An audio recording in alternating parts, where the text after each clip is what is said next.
All we know is that our Savior must be seen. We proclaim His name, whether we live or die. We don't care where this message leads us to. We don't care if we live or die. All we know is that our Savior must be seen. Shalom, shalom, bien-aimés. Soyez bénis au nom de notre Seigneur Jésus-Christ de Nazareth. Quel privilège, quelle grâce de nous retrouver ce matin au pied du Maître pour être nourris par sa parole. Je reçois comme un privilège d'avoir l'opportunité d'ouvrir les portes de ce mois, les portes du pain quotidien avec ce nouveau thème tiré de 1 Corinthiens 11, 17 qui dit ceci: devenir meilleur. Le thème de la semaine, c'est Christ comme modèle. Et le thème du jour, c'est ayez les sentiments du Christ. Le passage qui va servir de base à notre méditation est tiré de Philippiens 2, 5 qui dit ceci: ayez en vous les sentiments qui étaient en Jésus-Christ. Que le Seigneur bénisse sa parole. Avant de pouvoir donc partager cette portion de l'Écriture, qu'il me soit permis de souhaiter à toutes et à tous une bonne arrivée, une bienvenue dans le mois de février. Je prie que pendant que nous sommes en train de passer les portes de ce mois, nous puissions entrer dans la dimension de grâce, dans une plus profonde connaissance du Seigneur, dans une plus grande réalité de manifestation de ce royaume que nous avons reçu en héritage, et que la faveur, que la grâce, que la présence de Dieu nous accompagne au nom de Jésus-Christ de Nazareth. Devenir meilleur, c'est le thème qui nous rassemble. Paul en parlait en 1 Corinthiens 11. Il en a d'abord parlé comme un reproche aux Corinthiens en leur montrant ce qui était attendu de nos rassemblements. Paul disait aux Corinthiens en substance: ce que je ne loue pas chez vous, ce que je ne comprends pas, ce que je ne peux admettre, c'est que vous vous rassemblez pour devenir pire et non devenir meilleur. En faisant ceci, Paul montrait à l'évidence que l'une des raisons, l'un des buts de ce que Dieu nous met ensemble, c'est pour devenir meilleur. Qu'est-ce que cela signifie, devenir meilleur? Cela signifie avancer de plus en plus vers l'image de la ressemblance de Christ.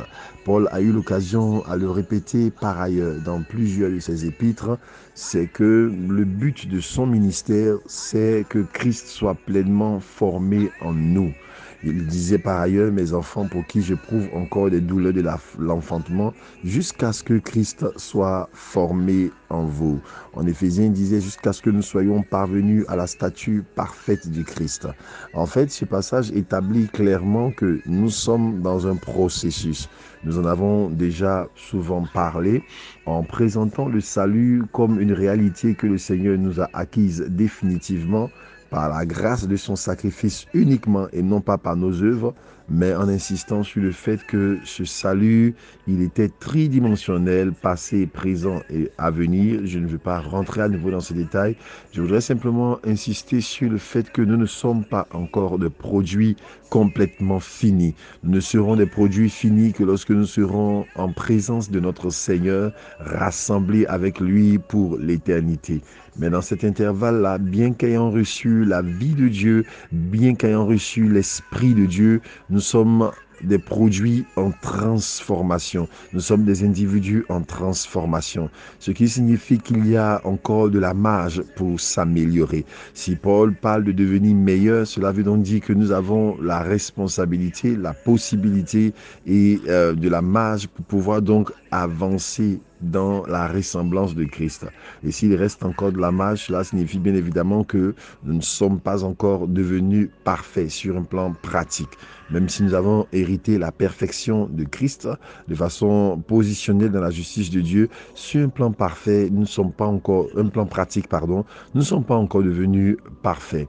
Et c'est pourquoi donc, comprenons ces choses-là, nous avons besoin d'user vraiment d'une certaine disposition d'esprit à l'égard des uns et des autres. Il est toujours triste, il est toujours blessant d'entendre souvent des personnes dire je pars de la communauté, je me retire de la présence des frères parce que j'ai été heurté, parce que j'ai vécu cela, parce que j'ai vécu ceci. Paul nous fait comprendre clairement que l'Église n'est pas le rassemblement de personnes parfaites, mais le rassemblement de personnes en devenir.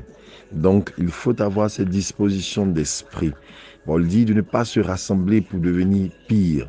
Cela veut donc dire que lorsque nous nous rassemblons, il y aura des situations qui vont se présenter et la manière dont nous allons les aborder ou les recevoir ou les vivre peut nous faire monter vers l'image de la perfection de Christ ou peut faire ressortir en nous ce qu'il y a de pire et nous faire emprunter le chemin de devenir des personnes pires. En fait, la réalité est que il va se passer des choses, il va arriver des choses, il va arriver certaines interactions qui sont permises, qui sont le résultat de notre nature pas complètement changée, mais qui seront autant de tests qui peuvent nous permettre de ressembler davantage à Christ. Je le disais à quelques enfants spirituels il n'y a pas très longtemps, que la pédagogie du Seigneur, c'est de nous enseigner par sa parole, par les prédications au travers de ses serviteurs, ce que je peux appeler donc le cours magistral.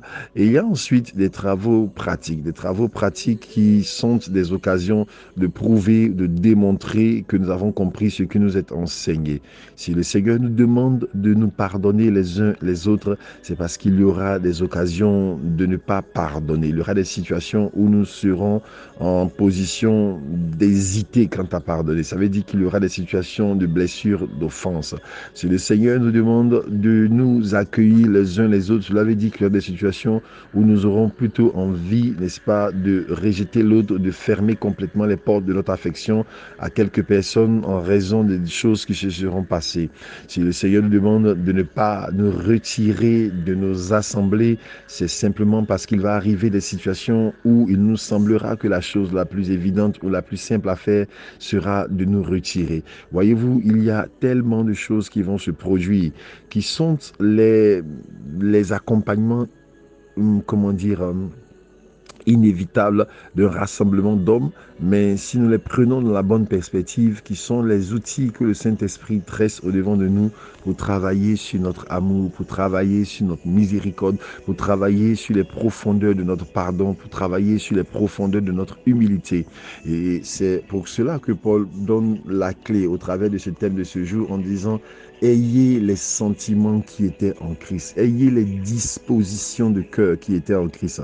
Et pour ceux qui liront le passage dans l'entièreté, et je vous encourage à le faire, vous allez réaliser que Paul le dit en visant donc la vie de l'ensemble, en encourageant chacun à ne pas avoir une trop haute opinion de lui-même, en encourageant chacun à regarder les autres comme étant supérieurs, en étant toujours dans la dynamique de faire prévaloir la vie, n'est-ce pas, de la communauté, les intérêts de la communauté, les intérêts du royaume, plutôt que les siens propres. Et Paul dit: ce n'est possible que si nous avons ces dispositions de cœur. Nous ne pouvons pas faire ce que le Seigneur a fait si nous n'avons pas les sentiments que le Seigneur, n'est-ce pas, avait. Nous ne pouvons pas vivre la vie que le Seigneur a vécue si nous n'avons pas les dispositions de cœur. Et quelles étaient ces dispositions de cœur? Paul nous en parle. Il dit: lequel, existant en forme de Dieu, n'a pas regardé comme une proie arrachée d'être l'égal de Dieu. Et voici ce qui est complètement bouleversant dans l'amour de Christ et dans le chemin qu'il nous donne. Il était déjà dans une position de perfection, et pour pouvoir donc satisfaire aux exigences du Père qu'il a envoyé, mais aussi et surtout par amour pour nous, il s'est dépouillé de ce qu'il était. Nous sommes dans une position complètement différente parce que lui, il était tout, il a tout abandonné. Nous ne sommes rien et pourtant nous refusons d'abandonner souvent le rien que nous sommes parce que dans notre esprit, nous sommes quelque chose. Parce que dans notre esprit, nous méritons quelque chose. Parce que dans notre esprit, nous avons une vision de nous qui nous pousse à constamment réclamer l'attention, la considération, le respect, beaucoup de choses de la part des autres. Et quand nous estimons que nous n'avons pas été traités avec le respect, la considération, l'attention dont nous estimons être dignes, que nous estimons mériter, nous en prenons ombrage. Paul dit non, au contraire, Christ était tout, Christ avait tout, mais il n'a pas hésiter à se dépouiller. Nous qui n'avons rien, nous qui ne sommes rien, nous qui ne sommes que poussière qui paraît pour un peu de temps, ne serait-il pas ou ne devrait-il pas être plus évident pour nous que, embrassant cette condition, nous puissions dire, Seigneur, nous n'avons rien en nous-mêmes, nous ne sommes rien et que toi tu es tout. Voilà l'exhortation de ce jour, les sentiments de Christ. Les sentiments de Christ, c'est le dépouillement. Les sentiments de Christ, c'est le reniement de soi pour embrasser la cause des autres et pour se mettre au service des autres.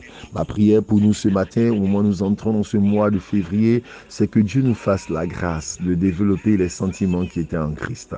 Encore une fois, excellent mois de février. Et ma prière, c'est que pour chacun de nous, nous puissions entrer dans cette vie de dépouillement, dans cette vie d'humilité et que la grâce de Dieu nous accompagne au nom de Jésus-Christ de Nazareth. Amen.